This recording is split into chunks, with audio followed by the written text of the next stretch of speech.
Welcome in to the Subconscious Mind Mastery Podcast. Thomas Miller, thanks for joining us. We're going to do a part 2 here of 2 episodes back where we talked about the lessons from Elijah when your brook dries up.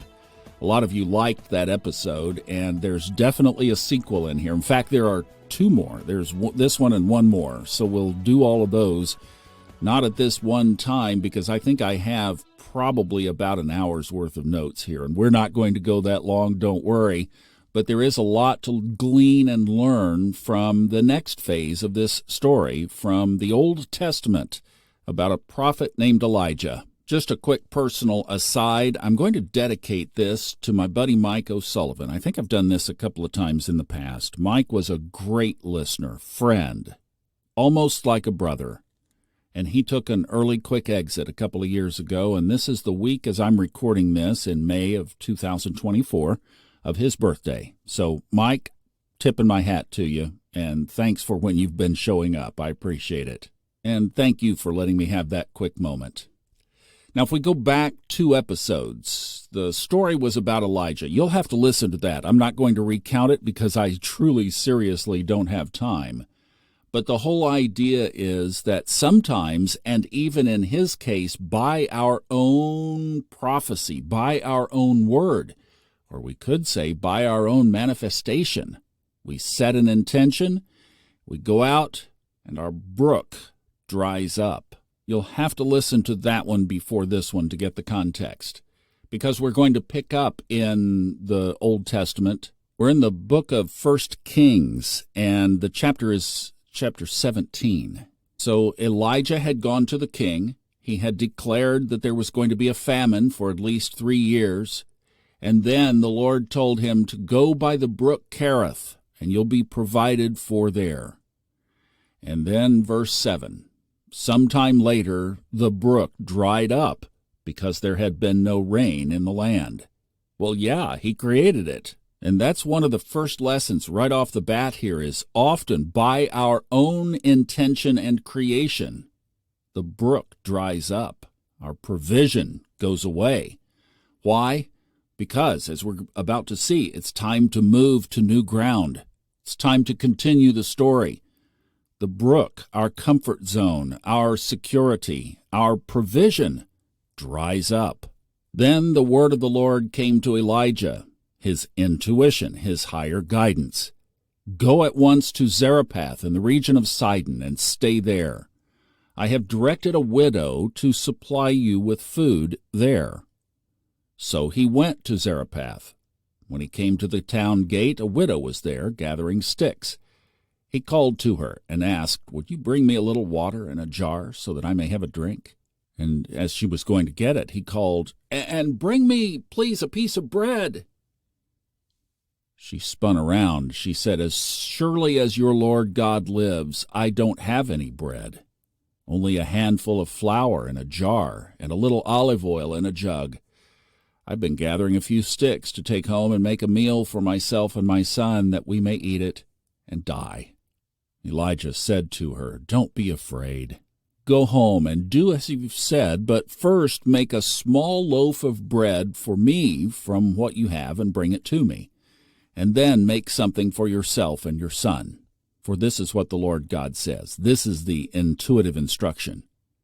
"That the jar of flour will not be used up, and the jug of oil will not run dry until the day that the Lord sends rain upon the land." So she went away and did as Elijah had told her. So there was food every day for Elijah and for the woman and her family. For the jar of flour was not used up, and the jug of oil did not run dry, in keeping with the word of the Lord spoken by Elijah. There is so much in there that we can apply to our own paths, we who are living on our highest timeline. And that's the essence of this, is when we are committed to our highest path, how do things work? So you have to think about the setting here. There was famine everywhere. The brook had dried up. I mean, think about that, as in no water. Now that's a little scary. You've been told to go to the brook, and it dries up. So the next instruction to Elijah from his highest source guidance was to go to Zarephath. That's way up in the northern part of the land. It's by the sea. Today it is just south of Lebanon. Beirut is basically the next major town up the coastline, and it's west of Syria. And I have directed a widow there to supply you with food. And the next sentence, the next scene, so he went to Zarephath. Notice the obedience. Notice the non-resistance to that intuitive higher self instruction. Think of when that's happened to you in your own life. When were you told to do something, and either you did or you didn't? Email Fred Dodson, 2013, about narrating his audiobooks. I set the water bottles down and I sent him an email. Elijah went. But I have a feeling that most of us like to argue. Yeah, but think about it. I can't do that. I have responsibilities. Who's going to watch the dog? I mean, this is a really big deal. It's the theme that we're going to unpack the rest of this time together. Now, another piece of this right here at this part of the story is you might say that there was a disconnect, because didn't the Lord say that he had directed this woman to provide the food? Yet she had no food. Seems like it might be a contradiction in the story, doesn't it? Or is that how some of us perceive or interpret the whole concept of God or higher source or higher provision? Yeah, right. Go just jump off a cliff and you'll be there for me. Or like my story. I had to come back around to this because there was a time, there was a decade that I basically wouldn't have trusted this. Burn me once, shame on you. Burn me twice, shame on me.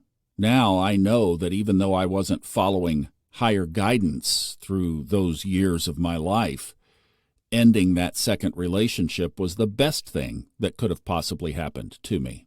Even though I had to spend 10 years processing it, questioning it, challenging it, coming back to trusting it. Let me tell you, that did not come easily. Had to ease my way back into it, because I would have arrived at the gate and saw the woman and saw that she was threadbare broke, and I would have shaken my fist back up at God and said, "Why the hell did you bring me all the way up here? Sorry, but the last thing I'm going to do is take some widow's last handful of flour. Ugh. Now I have to move again." Those of you who have been listening to the whole string of these episodes know I was there for a long time. This is the story of a journey, warts and all, as it unfolds. And that's the message. We all grow, and we all can grow. And I'm glad that I'm back to the point where I am now. Now, speaking of taking a woman's last piece of bread, think about a widow in that culture. She was an outcast, and she had children. She was dirt poor. Her husband had died. She was starving. So were her kids. We don't learn in this section. We learn in the next section that it says her family. So at least she had more than her, and we know of a son. Likely, probably there were more. But society of that day had cast them both out. You ever feel like that? Your brook has dried because there's a famine in the land. You feel all alone. You are all alone. Elijah steps into her life when basically she has nothing else to lose except her life.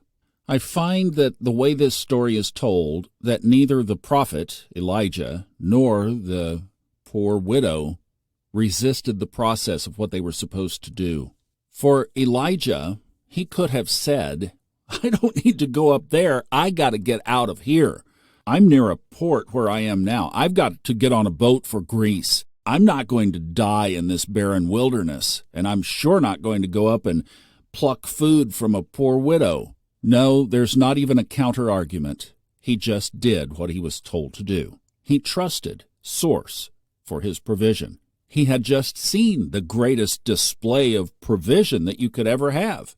For almost 3 years, he was camping out by the brook, and the birds were bringing his food to him. So he followed the first prompt, he followed the first instruction, and it worked out. So here we are again. Now things have changed. There's no record of panic or argument or getting off the plan or running away. He stayed by the brook until it dried up. And once it dried, then he knew that it was time to move on, back into more uncertainty, and the process starts all over again.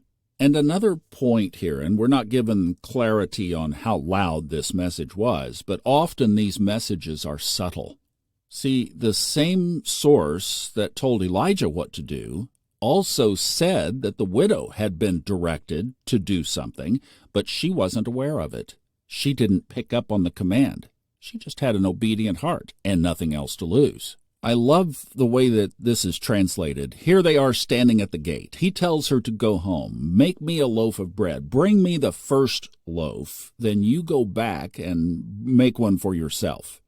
I'm sure she was calculating portions. It probably was a hand-sized loaf. Think about it. But then in verse 15 of this chapter 17 of 1 Kings, she says, I just love this, she went away and did as he told her to do. It basically was, go home and make your last supper. Oh, by the way, though, the flour will not ever run dry, and the olive oil will always be in the jug if you do this. And see, again, how many of us would have fixed the first loaf for ourselves? And then guess what? Yeah, they both would have starved. His provision was dependent on her obedience, and he didn't hover her. He sent her away. He sent her off to see if she would do what she was supposed to do. But here's our reality, especially today. We're given an instruction, and we go another direction. And then we come back wondering why it didn't work out. We argue with it instead of following it. If that's the case for you, then the best thing to try to do is to get back to the last instruction. That's often the best path. Not always, but often. And next, in the third part of the story, we'll learn how this sets up the situation where her son gets very sick, and then the next string of events and how that situation worked out. So let's talk about some things we can apply here, some practical takeaways. The thing that just jumps out of this story to me is this whole theme of non-resistance. In Buddhism, ignorance and desire cause suffering. Desire, wanting what we want, offset by resistance, pushing away what we don't want. And often what we do want can never be satisfied. That's the core of the Buddhist belief, that we are never satisfied with those inner cravings. The path is to releasing those. And the solution, obviously, is non-attachment. Look at what you have here. You have the higher guidance, the higher source guidance, the intuition, however you want to frame that in your own current situation. Then they just did it, both of them. This also reminds me of the Tao Te Ching, and I found this excerpt from Wayne Dyer's Change Your Thoughts, Change Your Life, talking about the Tao, verse 8, chapter 8, verse 8. Here was Wayne Dyer's extrusion of it. The supreme good is like water, which nourishes all things without trying to. It flows to low places, loathed by all men. Therefore it is like the Tao. Live in accordance with the nature of things. In dwelling, be close to the land. In meditation, go deep into the heart.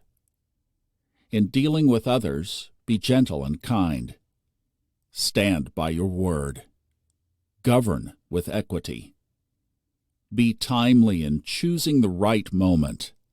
One who lives in accordance with nature does not go against the way of things. She moves in harmony with the present moment, always knowing the truth of just what to do.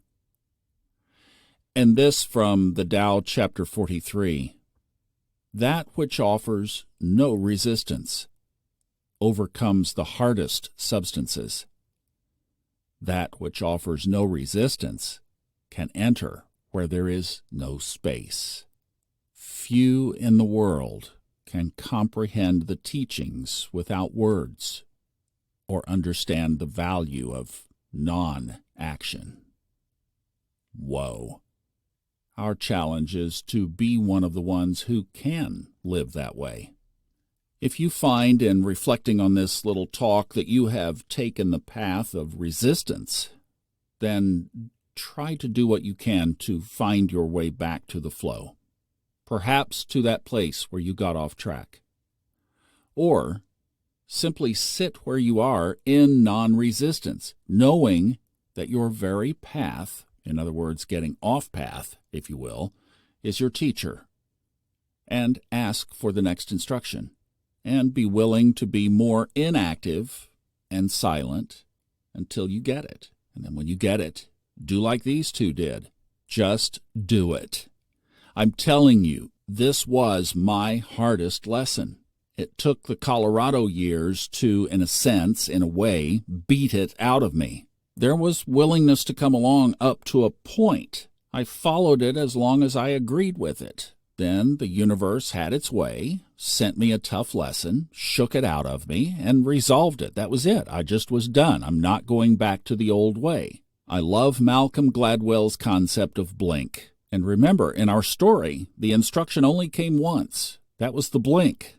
Go to a particular spot, look for a widow there, not a cougar, a dirt-poor widow. She'll provide food for you. Blink. I can't go there. I need to get out of here. See, at that point, thought has taken over. Gladwell says the blink is the impulse before thought. But the jar of flour was not used up, and the jug of oil did not run dry in this story, in keeping with the word spoken to Elijah.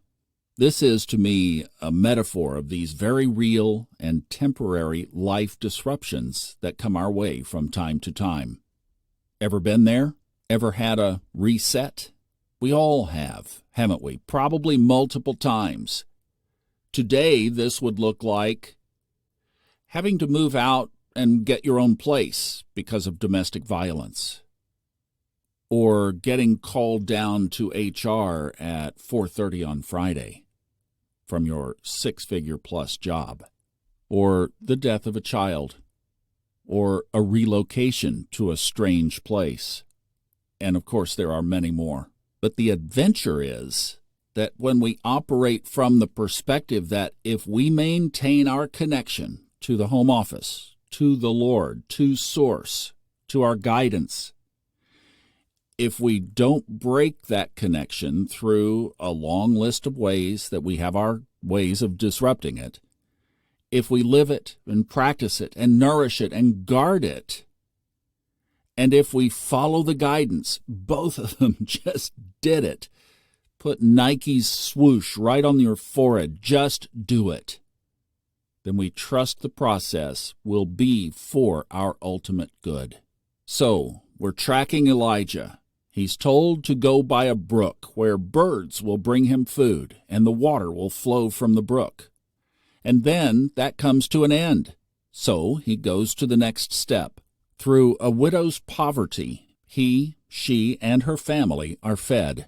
And that sets up the next and biggest miracle of his life. But if it wasn't for the brook and the birds and the widow and the flour and the olive oil, he wouldn't be ready for what was next.